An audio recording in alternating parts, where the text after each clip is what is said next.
Hello everyone, welcome to easy way channel पे आप सभी का स्वागत है।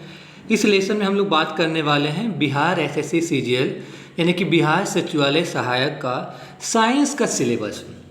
और इसमें इतनी डिटेल और इतनी बेहतरीन ढंग से हम आपको बताने की कोशिश कर रहे हैं कि आपको इसके अलावा कहीं और भटकने की ज़रूरत नहीं है। ठीक है, तो देखिए, जनरल साइंस एक बहुत ही इम्पोर्टेंट फैक्टर हो जाता है आपको एसएससी सीजीएल क्लियर करने के लिए। यानी कि अगर एसएससी सीजीएल आपको क्लियर करना है, एसएससी सीजीएल में अगर आपको जॉब लेना है, तो बिना जनरल साइंस में फुल मार्क्स अच्छे नंबर लाए बिना आप नहीं कर सकते हैं, ये मेरा विश्वास है। तो इसके पहले सबसे पहले अच्छे नंबर लाने के लिए आपको डिटेल सिलेबस पता होना चाहिए कि एकदम एक्यूरेसी के साथ पिन पॉइंट डिटेल आपको सिलेबस पता होना चाहिए कि कितना पढ़ना है और क्या नहीं पढ़ना है। सिलेबस में ये दो जरूर पता होना चाहिए कि आपको क्या पढ़ना है और क्या नहीं पढ़ना है। ठीक है, तो इसमें हम आपको बताएंगे क्या पढ़ना है और क्या नहीं पढ़ना है। फिर जनरल साइंस में 3 टॉपिक होते हैं, 3 पार्ट होते हैं, फिजिक्स, केमिस्ट्री और बायोलॉजी। फिजिक्स में आपको कितना पढ़ना है, क्या क्या पढ़ना है, केमिस्ट्री में आपको कितना पढ़ना है, क्या क्या पढ़ना है, किस लेवल तक पढ़ना है, कितना डीप आपको जाना है। फॉर एग्जाम्पल, जैसे आपको हम समझाते हैं कि अगर आप एक चैप्टर लेते हैं केमिस्ट्री का एटॉमिक स्ट्रक्चर, इसको हिंदी में बोलते हैं परमाणु संख्या। ठीक है, तो इसका ये हम बताएंगे कि आपका जो बिहार सचिवालय सहायक है, आप जैसे देखिए इसको थोड़ा सा समझने की कोशिश करिएगा। एटॉमिक स्ट्रक्चर आपका क्लास 9th में भी है, ठीक है, एनसीईआरटी मिलेगा। 10th में भी इसका कुछ पार्ट पढ़ना पड़ेगा, 11th में भी इसका पढ़ना है। ठीक है, 11th में भी पढ़ना है आपको। ठीक है, जो बच्चे जेई का या ये सब का तैयारी करते हैं। लेकिन आपको इसके लिए कितना तैयारी करना है, किस लेवल तक पढ़ना है, बिहार एसएससी सीजीएल के लिए किस लेवल तक पढ़ना है, ठीक है, वो जानना आपको बहुत ज़रूरी है। क्योंकि कोई भी एक चैप्टर होता है, उसका एक लेवल होता है, कुछ स्टार्ट होता है, बेसिक से स्टार्ट होता है, फिर वो आगे आगे जाते जाते वही चैप्टर को फिर आप ग्रेजुएशन में भी पढ़ते हैं, उसी चैप्टर को आप 12th में भी पढ़ते हैं, उसी चैप्टर को आप 9th-10th में पढ़ते हैं। तो एसएससी सीजीएल के बिहार सीजीएल के लिए आपको किस लेवल तक पढ़ना है, ये भी ये आपको कोई नहीं बताता है। बस चैप्टर बता देगा कि हाँ ये चैप्टर पढ़ लो। अरे भैया, वो चैप्टर तो ग्रेजुएशन में भी आपको पढ़ना है। जैसे बायो में एक है सेल, कोशिका, ये आपको 9th में भी पढ़ते हैं, 8th में भी पढ़ रहे हैं, 10th में भी पढ़ेंगे, 12th में भी पढ़ेंगे, बायो में 12th बायो में, ग्रेजुएशन में भी पढ़ेंगे। और आप अगर जो मेडिकल लेते हैं तो मेडिकल में भी पढ़ेंगे। तो क्या आपको मेडिकल वाला यहाँ पढ़ना है? नहीं ना। तो वो भी ये मेन फैक्टर है किसी भी कम्पिटिटिव एग्जाम को पास करने के लिए, और ये आपको कोई नहीं बताता है जनरली। चलिए शुरू करते हैं। तो सबसे पहले हम लोग फिजिक्स स्टार्ट करेंगे। फिजिक्स का हिंदी इंग्लिश दोनों के लिए हम बता रहे हैं। तो पहला चैप्टर आपका यूनिट, मेजरमेंट और यूनिट, इसका इकाई होते हैं। तो देखिए इकाई में आपको क्या क्या पढ़ना है। लेवल आप क्लास 10th तक रख सकते हैं। इसमें आपका बुक भी आपको मैं बुक के लिए भी स्पेशल वीडियो लेकर के आएंगे। इसमें आपका एसआई यूनिट पढ़ना है, सीजीएस सिस्टम पढ़ना है, और आपका स्केलर क्वांटिटी पढ़ना है और वेक्टर क्वांटिटी पढ़ना है। बस ये 4 टॉपिक ही इस चैप्टर में आपको पढ़ना है, मेजर।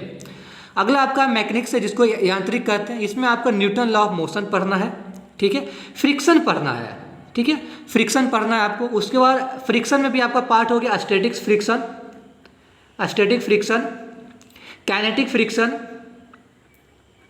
Kinetic friction.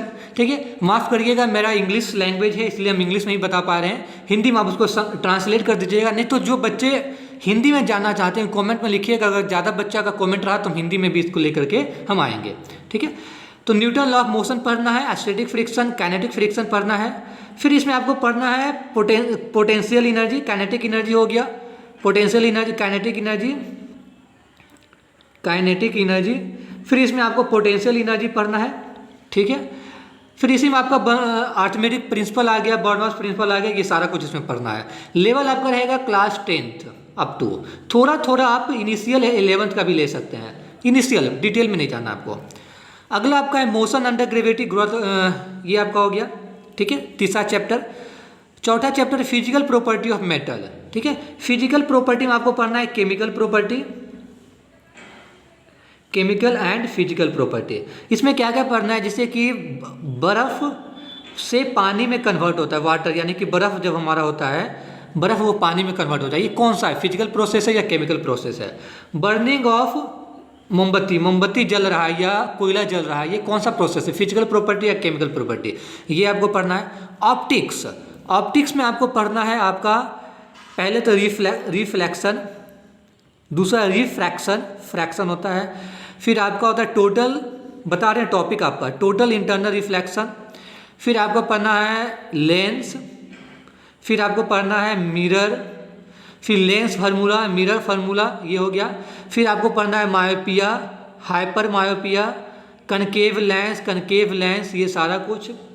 फिर आप ये टॉपिक की नाम बता रहे हैं। फिर आपको पढ़ना है, ये हो गया रिफ्लेक्शन, टोटल इंटरनल रिफ्लेक्शन बता चुके हैं। स्कैटरिंग ऑफ लाइट, जिससे पूछता है कि तारों का चमकना क्या है, स्कैटरिंग ऑफ लाइट क्या है।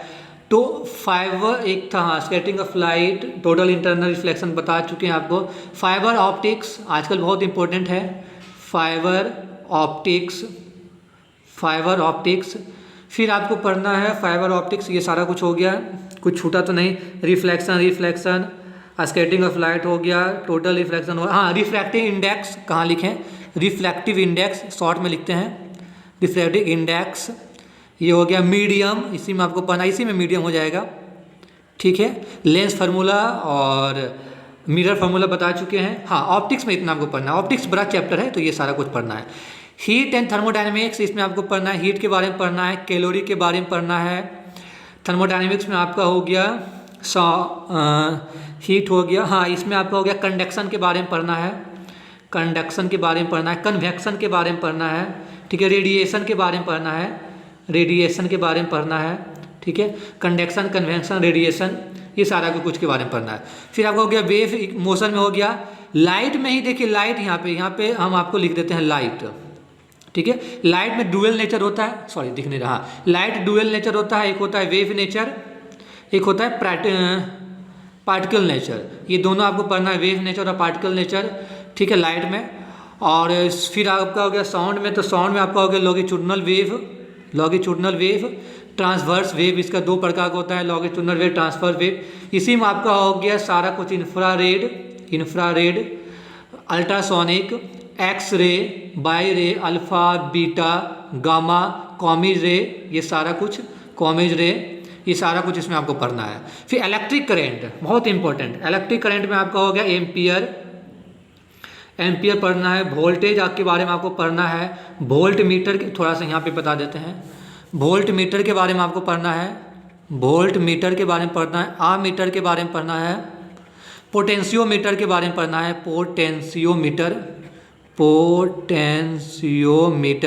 पोटेंशियोमीटर के बारे में पढ़ना है।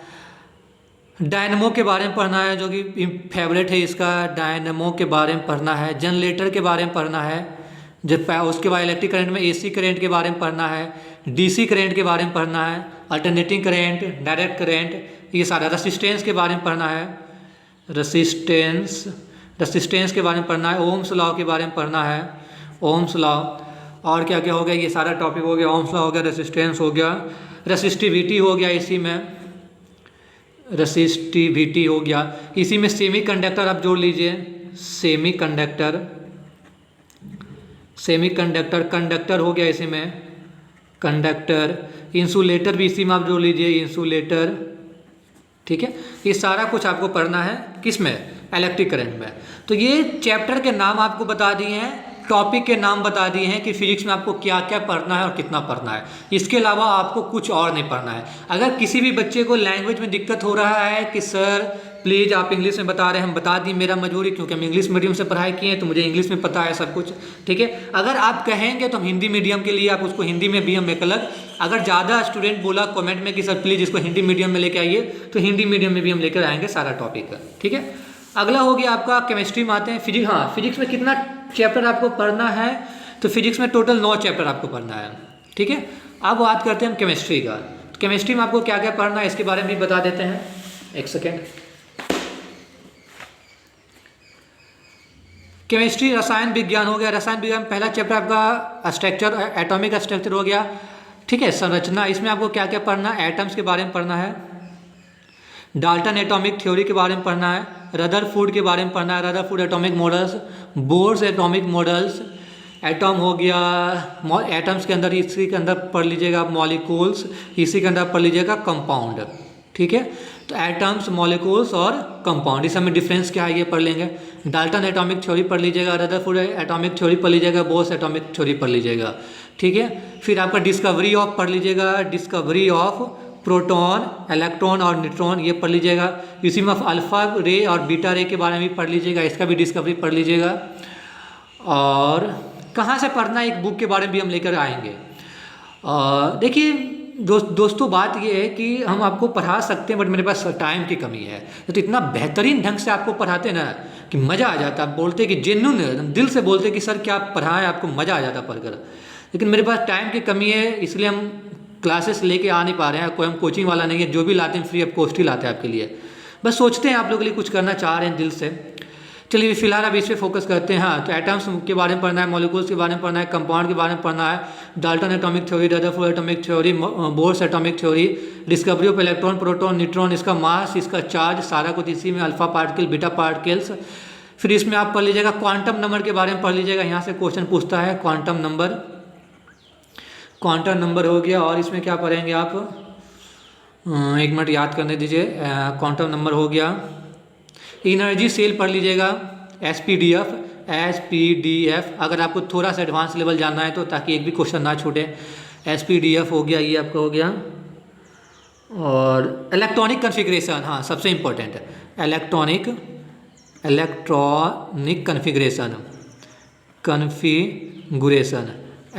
कन्फिग्रेशन के बारे में पढ़ लीजिएगा, जहाँ से मैक्सिमम क्वेश्चन बनता है। और अगर कोई भी टॉपिक में दिक्कत होगा आप कमेंट लिखिएगा, हम आपको टॉपिक वाइज चैप्टर पढ़ा देंगे। पता है एक दिल की बात बताएं, पढ़ाने का ये भी मतलब मन नहीं करता है ना कि जो, देखिए आपको पता है, टू बी ऑनेस्ट, बहुत हम साफ इंसान हैं। झूठ ऐसा नहीं कि हम झूठ नहीं बोलते हैं, लेकिन बहुत कम बोलते हैं। जहाँ क्या ही आप लोग से क्या, देखिए पता है यूट्यूब पे जो भी कंटेंट है ना डियर, जो भी फ्री, अब क्योंकि पेड में क्या दे रहा है मुझे नहीं पता, क्योंकि मुझे पेड के बारे में पता भी नहीं है, ना ही हम कभी किसी टीचर का पेड कोर्स ज्वाइन किए हैं, ना ही हम देखने की कोशिश किए कि पेड में वो क्या पढ़ा रहे हैं। लेकिन जो भी फ्री पढ़ा रहे हैं ना, एकदम बकवास पढ़ा रहे हैं। टू बी ऑनेस्ट, वो क्या करते हैं, बस प्रीवियस ईयर क्वेश्चन लेंगे, उसको डिस्कशन करना शुरू कर देंगे। अरे मेरे भाई, प्रीवियस ईयर क्वेश्चन तो 100 रुपया के प्रीवियस ईयर बुक में भी मिल रहा है, तो बच्चे वहाँ से ना कर लें जो आपका वीडियो देखे। कहने का मतलब है कोई भी आपको फ्री में ये नहीं पढ़ा रहा है कि कोई सिखा नहीं रहा है आपको, सब व्यू लेना चाहते, और व्यू भी बच्चे सब उसमें भर भर के देख रहे हैं। अगर आप मेरा कंटेंट देखेंगे ना तो मात्र 100 बच्चा, इतना बेहतरीन हम ट्रिगोमेट्री का वीडियो बनाया है, ट्रिगोमेट्री का मैथ फार्मूला का बनाया है, मेंसुरेशन का पढ़ाया है, 4-5 साइंस का पढ़ाया है, इतना बेहतरीन चीज़ पढ़ाया है आपको। आप सर्च करके देखिएगा मेरा वीडियो में, कि मुझे पता है कि अगर कोई जेन्युइन बंदा होगा, जेन्युइन स्टूडेंट होगा, उसके लिए क्या अनमोल चीज़ हम दे रहे हैं फ्री ऑफ कॉस्ट। लेकिन कितना बच्चे देख रहे हैं, 100 बच्चे, 200 बच्चे, ये डिमोटिवेट हो जाते हैं, बोलते हैं यार क्या करें, छोड़ो हटाओ, इसलिए पढ़ाना हम नहीं चाहते हैं। चलिए हाँ, ये हो गया इलेक्ट्रॉनिक कन्फिग्रेशन हो गया। वापस हम टॉपिक पे आते हैं, भटक जाते हैं। ये सारा कुछ इसमें पढ़ लीजिएगा। मेटल और नॉन मेटल में पढ़िएगा क्या क्या, कि कौन कौन से एलिमेंट हैं, जो भी एलिमेंट हैं। तो मेटल में कौन कौन से एलिमेंट हैं, मेटल कहते किसको हैं, नॉन मेटल किसको कहते हैं, इसका डिफिनेशन है। मेटल का एग्जांपल पढ़ लीजिएगा, जैसे पोटासियम हो गया, सोडियम हो गया, मैग्नीशियम हो गया, एल्युमिनियम हो गया, ये सब मेटल है। नॉन मेटल कौन हो गया, क्लोरीन हो गया, फ्रोमीन हो गया, ब्रोमीन हो गया। क्यों नॉन मेटल है, ये सारा कुछ पढ़ लीजिएगा। इसी में मेटलॉइड पढ़ लीजिएगा कि मेटलॉइड क्या करते हैं, कौन, आर्सेनियम, बिस्मथ, सिलिकॉन। इसी में आप सुपर कंडक्टर, सेमी कंडक्टर भी पढ़ लीजिएगा, ये सारा कुछ, ठीक है। एलॉय पढ़ लीजिएगा कि ब्रॉन्ज कौन कौन से एलॉय से मिलके बनता है, कॉपर से मिलके बनता है, क्या क्या होता है, उसका यूजेज पढ़ लीजिएगा सारा एलॉय का। कार्बन, इस कंपाउंड कार्बन के बारे में पढ़ लीजिएगा। इस कंपाउंड के बारे में, एल्केन के बारे में इसमें पढ़ेंगे हम लोग, एल्कीन के बारे में पढ़ेंगे, एल्काइन के बारे में पढ़ेंगे। एल्केन, एल्कीन, एल्काइन, जो बच्चे होंगे ना मेहनत वाले प्योर क्रीम बच्चे, वो ये सब इसका वैल्यू जानते होंगे। एल्केन, एल्कीन, एल्काइन पढ़ लीजिएगा, इसका एग्जाम्पल पढ़ लीजिएगा। इसी में आप, हाँ वो ऑर्गेनिक में बताएंगे। एल्केन, एल्कीन, एल्काइन, इसका जनरल फार्मूला पढ़ लीजिएगा कि इसका जनरल फार्मूला क्या होता है, बता देते हैं। CnH2n+1, फिर CnH2n+2 और CnH2n, ये एल्केन, एल्कीन, एल्काइन का बता दिए, ठीक है। इसका यूजेज पढ़ लीजिएगा, इसका यूज कहाँ होता है, बहुत ज़्यादा इंपॉर्टेंट है। हाँ, सबसे ज़्यादा इंपॉर्टेंट क्वेश्चन इसमें कार्बन के डायमंड के बारे में पढ़ लीजिएगा और ग्रेफाइट के बारे में पढ़ लीजिएगा। ग्रेफाइट के बारे में, डायमंड का स्ट्रक्चर पढ़ लीजिएगा, ठीक है। लिखने का जगह नहीं, हम बता दे रहे हैं, आप सुनिएगा ध्यान से। डायमंड का स्ट्रक्चर पढ़ लीजिएगा, उसका मेल्टिंग पॉइंट, बॉइलिंग पॉइंट पढ़ लीजिएगा, उसका फिजिकल प्रॉपर्टी पढ़ लीजिएगा, केमिकल प्रॉपर्टी पढ़ लीजिएगा, और सेम चीज़ ग्रेफाइट में भी पढ़ लीजिएगा, ठीक है। Acid base and salt, acid में आपका आर्हीनियस एसिड पढ़ लीजिएगा, ब्रोंस्टेड एसिड कर लीजिएगा, बेस में भी आर्हेनियस बेस, ब्रोंस्टेड बेस, ठीक है। उसके बाद कौन कौन सा एसिड का एग्जांपल है, स्ट्रॉन्ग एसिड पढ़ लीजिएगा, स्ट्रॉन्ग बेस पढ़ लीजिएगा, वीक एसिड पढ़ लीजिएगा, वीक बेस पढ़ लीजिएगा। जैसे HCl, H2SO4, ठीक है, HCl H2SO4, इससे हमारा क्या है, स्ट्रॉन्ग एसिड है। बेस की बात करें, स्ट्रॉन्ग बेस का NaOH, ठीक है, KOH, MgOH, ये सारा कुछ कर लीजिएगा।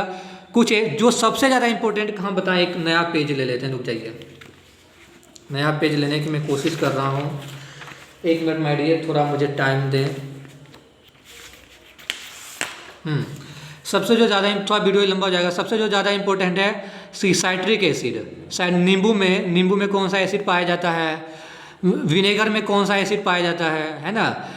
उसके बाद ऑरेंज में कौन सा एसिड पाया जाता है, मिल्क में कौन सा एसिड पाया जाता है, लैक्टोज पाया जाता है। ये सारा कुछ कर लीजिएगा, यहाँ से क्वेश्चन बनते ही बनते हैं। ऑर्गेनिक में आपका अल्कोहल के बारे में पढ़ लीजिएगा, कार्बोक्सिलिक एसिड के बारे में पढ़ लीजिएगा। उसके बाद अल्कोहल, कार्बोक्सिलिक एसिड, कीटोन है, कीटोन ज़्यादा हो जाएगा, ये पूछता नहीं है कीटोन, ठीक है। तो ये आपका हो गया केमिस्ट्री का सिलेबस। अब हम लोग आते हैं बायोलॉजी, जीव विज्ञान, इवोल्यूशन ऑफ लाइफ का कैसे कैसे इवोल्यूशन हुआ, ये पढ़ लीजिएगा। कोशिका के बारे में पढ़ लीजिएगा, प्रोकार्योटिक सेल, यूकार्योटिक सेल, ये सारा कुछ पढ़ लीजिएगा। सेल का डिस्कवरी पढ़ लीजिएगा आप, है ना, ये सारा कुछ। और क्या पढ़ना है, प्रोकार्योटिक, यूकार्योटिक सेल, हाँ ये हो गया। हेरिडिटी पढ़ लीजिएगा, हेरिडिटी में ये आपका हो गया एक्स क्रोमोजोम, इसी में आ जाएगा chromosome, X chromosome, Y chromosome. Male बनते हैं तो उसमें एक्स बाई से बनते हैं, फीमेल के लिए एक्स बाई। मेल में क्या क्या पाया जाता है, फीमेल में कौन कौन सा क्रोमोजोम पाया जाता है, कितने पेयर ऑफ क्रोमोजोम होते हैं, ये सारा कुछ। डाइजेस्टिव सिस्टम ऊपर मुंह से लेकर के small intestine, large intestine, liver, kidney, pancreas, उसका इसमें जो ये होता है, क्या उसको कहते हैं, जो ये सीक्रेट जूस शेयर का लिखाती, क्या इसको बोलते हैं, सीक्रेट जूस जो ये रिलीज करता है, उसके बारे में पढ़ लीजिएगा। रेस्पिरेटरी सिस्टम में एरोबिक, एनएरोबिक पढ़ लीजिएगा, इसलिए यहाँ लिख दिए श्वसन प्रणाली, गैस श्वसन प्रणाली। बैक्टीरिया डिजीज पढ़ लीजिएगा, इसी में वायरल डिजीज भी पढ़ लीजिएगा आप लोग, ठीक है, कि कौन कौन सा डिजीज बैक्टीरियल डिजीज है, कौन कौन सा वायरल डिजीज है। उसका रिप्रोडक्टिव विटामिन से न्यूट्रिएंट्स इसमें 12 हो जाता है। विटामिन ए हो गया, विटामिन B1 से लेकर के 12 तक, vitamin C, vitamin D, vitamin A।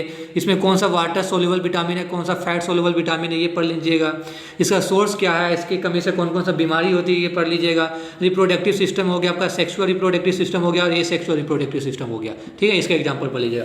बस इससे ज़्यादा आपको इतना अगर कर लेते, मैं दावे के साथ कह सकता हूं कि बिहार सचिवालय में आपको साइंस में एक भी क्वेश्चन नहीं छूटेगा।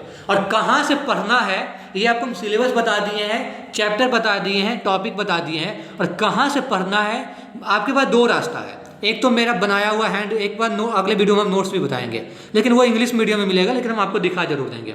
मेरा बनाया हुआ नोट्स और एक आपका बुक। अगले वीडियो में हम साइंस को लेकर के आएंगे, जिसमें आपको बुक के बारे में बताएंगे और हम अपना नोट्स शेयर करेंगे, ठीक है। थैंक यू सो मच, मिलेंगे नेक्स्ट वीडियो में।